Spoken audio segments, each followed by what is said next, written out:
You know, there are some family dramas that just completely shatter your world, pushing you to your absolute breaking point. I thought I'd seen it all with my entitled sisters and their constant demands, but then their husbands broke into my vacation home a home I secretly bought for my parents, and got themselves arrested. The fallout? It was an absolute tsunami. Months ago, I shared the start of this unbelievable saga with you, but what's happened since? Trust me, you're not going to believe it. It all started with a simple barbecue at my parents' place, supposedly a fake 4th of July party. I really didn't want to go. My 2 sisters, their husbands, and their kids, they just drained me. My wife and I are happily child-free, and let's just say our lifestyles clash. But my mom, bless her heart, pressured my wife, and somehow we ended up there. By the time we arrived, the place was swarming with about 20 people. My sisters and their husbands were already sloshed, completely buzzed and leaning into outright drunk. My mom was practically a full-time bouncer trying to keep the nieces and nephews, all between 7 and 11, from completely destroying the place. My dad, he had wisely retreated to the pool's whirlpool, strategically armed with a cooler full of beers. My wife and I made polite small talk, grabbed some food, and I nursed a frozen margarita. Predictably, my sisters and their husbands started in on us, criticizing us for being late, not being in swimsuits, screwing up the vibe. You know, the usual petty, passive-aggressive family stuff. It was classic suburban summer chaos. Then, the chaos took a turn. About 45 minutes in, 2 of the kids full-on charged one of the neighbor guests who was standing by the pool and pushed her. She stumbled, got half wet, and was visibly furious, but she just silently grabbed her towels, dried off, and left. My sisters and their husbands, they thought it was hilarious. Just great fun. A bit later, I was chatting near the pool when, out of the corner of my eye, I saw 3 of the kids barreling towards me at top speed. I knew I was next. Not that it's hard to outwit little kids, but I just shifted out of their way at the last second. All 3 of them, at full tilt, went sailing straight into the pool. Most of the other guests, including my wife and I, burst out laughing. It was pure slapstick. But their moms, who, as I mentioned, were totally wasted, absolutely freaked out star. Turns out, 2 of the kids couldn't swim, even though they were in swimsuits. Since I wasn't dressed for swimming, I just stepped back and let other people fish them out. The kids were bawling their heads off like they'd lost a limb. That's when all hell broke loose. The 4 drunk parents started screaming at everyone, and especially at me, for nearly letting their kids drown. Oh, and because 2 of the kids had been filming their trick on their parents' iPhones, which were now at the bottom of the pool. One of my brothers-in-law jumped in to try and retrieve the phones, but his BMI and BAC made that a futile mission. No one else volunteered, which wasn't surprising given my sisters were still just screeching at everyone. I finally snapped. I told them it was their job to watch their kids, and that if anything had happened, it would have been their responsibility, not mine. The words flew hot and heavy on both sides. My wife and I left right after the other brother-in-law, still yelling at us, tripped and face-planted. They were still saying I should have just let those little brats knock me in and ruin my phone. Honestly, I just wish we had never gone. I love my folks, but my sisters and their husbands are just exhausting. They don't even try to hide their envy of our child-free, financially responsible lifestyle. Cut to a subtle title card or animation. Subscribe for more unbelievable stories. By the way, if you're still with me through this wild ride, make sure to hit that subscribe button. More unbelievable stories, and hopefully fewer drunken pool incidents, are definitely coming. So, the next day, things only got worse. The drunk brother-in-law who face-planted, Dad had to take him to urgent care to get stitches. Dad was not happy about being designated drunk driver transport.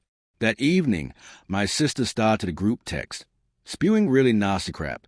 Their husbands piled on. My wife and I just blocked all 4 of them. My mom called, upset by what they'd said. She and Dad were in that group chat, and I don't blame her for being horrified. Because of those texts, my parents insisted my sisters and brothers-in-law come over the next day, without their kids, to get some things straight and lay down some ground rules. The result was a contrite, if totally unenthusiastic, apology relayed through my mom's phone. My wife's hard stares kept me from saying what I really wanted to, so I just said thanks and that there was nothing more to discuss. I unblocked them, thinking that was the end of it. That very evening, I got a text from one of the brothers-in-law demanding to know when I'd be paying for their $400 iPhones. WTF was my exact thought. I immediately replied never, took a screenshot, forwarded it to my parents with a note that we were done with this nonsense and that we were going no contact for good. Then I blocked them all again. That's when the real hit the fan. My dad, bless him, called them and ripped them a new one.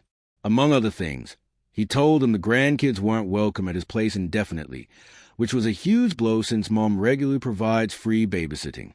He also banned them from using their vacation house. And then came the MIC drop. He told them that my wife and I actually owned it, not him and Mom. They completely freaked out. This vacation home in the mountains, they used it constantly, even bringing their friends up for weekend getaways. What they didn't know was that my wife and I had bought it for my parents, who always dreamed of a mountain place but could never afford it. We kept our ownership quiet precisely to avoid this kind of drama. But my parents had clearly had enough. My dad even changed the lock code. A couple of days later, my sisters and their husband showed up at our place unannounced, desperate to apologize in person. We were out to dinner. They left a note. One sister even called my work. I sent her straight to voicemail. We decided no contact was the best path forward, and honestly, the peace has been incredible. I hadn't realized how much low-level drama they created. Then came the truly shocking updates. I had thought things were chaotic before, but that was just a fart compared to what unfolded next. My parents have never been great with money, so while their house is paid off, their retirement savings are modest. My sisters, however, were absolutely convinced Mom and Dad were dripping with money and that they'd inherit everything. So, naturally, they never bothered to save either. Turns out, my oldest sister and her husband were in deep financial trouble, living beyond their means. Maxed out credit cards, car leases about to be repossessed. And then, the bomb. She confessed all this to Mom, admitting that for the last 3 years, she hadn't just been using the vacation house. She'd been renting it out once a month or so and pocketing over $2,000 for a weekend, sometimes $4,000 for a week. My other sister knew about it and, I suspect, had been doing the same. It was a massive betrayal, a gut punch to my parents and me. On Thursday, my sisters ambushed me at my house again, demanding I let them use a mountain place immediately. They launched into a tirade about me being a shitty brother and that I needed to step up and pay for their kids' college tuition, because that's what family does. I let them finish, then calmly called them out on everything my folks had told me. What followed was a maelstrom of denial, crying, cursing, and yelling. My ears were ringing for days. I won't lie. I said some truly mean and shitty things back, but nothing that wasn't true. They finally left after an hour, and I felt utterly drained. My wife later told me she'd had to block even more new numbers they were calling from. I had just enough energy to drive up to the vacation house and padlock the entrance gate shut. I was the only one with a key. I thought that would be enough. It wasn't. About 2 weeks later, my parents, completely fed up, essentially handed the vacation home over to me. It's your problem now, they said. While I understood their exhaustion, it broke my heart a little, because this place was supposed to be to enjoy. I immediately went into full security mode, that heavy-duty gate lock, new keypad codes, and most importantly, I installed a top-of-the-line security camera system. I even locked off the water main. Nobody knew about the cameras or the water but my wife and me. A week later, both brothers-in-law called my office, demanding access. The older one, red-faced with anger and embarrassment from being locked out, threatened to rip that goddamn gate out of the ground. He even admitted they'd been renting it out to friends and needed the money, claiming I was ruining their business. I firmly told them no. Then, the true shocker. After Thanksgiving, my property manager, David, called the sheriff's department. My brothers-in-law had gone to the vacation home. They used an angle grinder to cut through the chain on the driveway gate, damaging it. They tried to get through the front door, destroying the lock set and gouging the door. They finally got in through a utility floor door and an internal locked door. They even broke into the barn. When they tried to leave through the front door, David and the sheriff's deputies were waiting for them. David's camera system had alerted him to the activity. My brothers-in-law tried to lie their way out, but the deputies weren't buying it. Breaking into an empty house in a rural area is serious. As they were being arrested, they completely lost it, screaming threats about beating the hell out of me. Not smart, in front of cops. My wife and I were spending the day with her parents, phones in the car. When we finally checked our phones on the way home, it was a torrent of calls and messages from Mom, Dad, David, and the sheriff's department. Talk about ruining a good day. My anger was a cold, hard knot in my stomach. I called David for the full rundown, and my blood boiled. I immediately called the sheriff department back and told them there was no misunderstanding. My brothers-in-law had no right to be on my property, and I absolutely wanted to press charges. My parents were rattled, especially my mom, who was in tears, pleading with me to tell the cops it was all a mistake. I flat out refused. My wife, bless her, was completely done. She told me it was up to me how I handled it, but she thought they all needed to be taught a hard lesson. One of the brothers-in-law even had a security clearance for his job, which could now be at risk. This was not just petty family drama anymore. The gloves were officially off. My parents, surprisingly, were still telling them that I was just trying to work things out. But my sisters, I imagine, gave them a very slanted version of events. I decided to pursue restraining orders and sue them for the money they made illegally renting out my house. I didn't care about the cash. I wanted to make them as miserable as possible.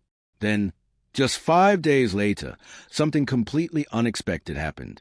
A courier delivered an envelope to my office. Inside was a signed letter from both brothers-in-law and a cashier's check for $5,000. In the letter, they offered what I had to say was a truly sincere apology. They admitted breaking in, acknowledged it was wrong, stated the $5,000 was the damages, and promised to pay more if needed. They begged me to drop the charges, fearing they'd lose their jobs, and agreed to a restraining order or whatever else it took. It was a total 180. I met with my attorney, who recommended a settlement and mutual release agreement. It would be faster, less costly, and prevent a long, drawn-out legal battle. The property manager's estimate for repairs came in at around $4,000, so the $5,000 check would cover it. My attorney contacted their lawyers, and they agreed to the terms, especially since they had no defense and their jobs were on the line. The final agreement included a requirement for them to pay my attorney's fees, about $3,000. They tried to negotiate, but my attorney stood firm, accept as is, or would sue them for everything, including emotional distress and all their rental profits. Short version, they signed. My attorney told me it was a tense environment. The middle brother-in-law, surprisingly, had taken charge. At one point, he reportedly told both my sisters to shut the hell up or he was walking away from the whole thing. They provided another check for $2,500, claiming it was all they had. We accepted it. I drove up to the vacation house to assess the damage. Seeing it firsthand made my blood boil. It was so senseless. For a moment, I wanted to eat the costs and just utterly ruin their lives. But a good friend talked me down, reminding me to focus on putting this behind me. I met with the assistant DA, who confirmed that since I didn't want to prosecute and they paid for damages, they'd drop all charges except trespassing, which would be a Class 2 misdemeanor. They'd have to plead guilty and pay a fine. It helped that they hadn't resisted arrest. The agreement includes a strict no-contact clause. If any of them show up where my wife or I are, or vice versa, whoever arrived last is to leave immediately. No contact except through attorneys or other mutually agreed-upon third parties. They get to keep whatever profits they made from renting out the house, unless there are tax consequences, which they'll be responsible for. And we release each other from all other liabilities up to now. My sister's entitlement, I realized, wasn't new. It started years ago when I bought my first place before they did, worsened when I married my wife from a wealthy family, and exploded when they learned I owned a vacation home. All the while, my parents and I tried to keep the peace. This whole ordeal had been utterly exhausting, but oddly, the written apology meant more to me than I ever expected. The money? It feels less important now. I'm glad I stuck to my guns. This whole messy situation has completely redefined my family. The dynamics are, to put it mildly, irrevocably messed up. While my parents probably aren't thrilled with how things ended, I had to do what was best for my wife and me. And honestly, my small fantasy now is that I never hear from them again. Ever. This experience taught me so much about setting boundaries, even with family, and the true cause of unresolved conflict. Have you ever had to draw such a hard line with family members, or deal with this level of entitlement? What would you have done in my place? Let me know in the comments below. I really want to hear your thoughts and experiences.